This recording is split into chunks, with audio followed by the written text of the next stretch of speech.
రాజు దగ్గరికి వెళ్ళి క్షమాపణ చెప్పు. అవును మిత్రులారా, ఇక మీతోనే ఉంటాను. ఇప్పుడు నువ్వు నిజంగా తెలివైన వాడివి బుజ్జి.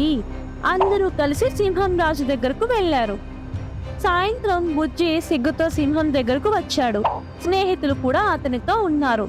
రాజా, నేను తప్పు చేశాను. నా అహంకారం వల్ల నేను సిగ్గు తెచ్చుకున్నాను. బుజ్జి, బలం లేదా తెలివి ఉన్నా వినయమే గొప్పది. అహంకారం నాశనానికి దారి తీస్తుంది. అవును రాజా, ఇకపై నా పని శ్రద్ధగా చేస్తాను. బాగుంది బుజ్జి, మనమందరం కలిసి ఈ అడవిని శాంతిగా ప్రశాంతంగా ఉంచుదాం. రాజా, బుజ్జి మారిపోయాడు. మన అడవి మళ్ళీ ఆనందంగా ఉంటుంది. అవును, మనందరం కలిస్తేనే బలం. బుజ్జి, నువ్వు మా మంచి స్నేహితుడివి. ధన్యవాదాలు మిత్రులారా, ఇక అహంకారం చేయను. సరే మిత్రులారా, మనమందరం కలిసి ఇంకా ప్రశాంతంగా జీవిద్దాం.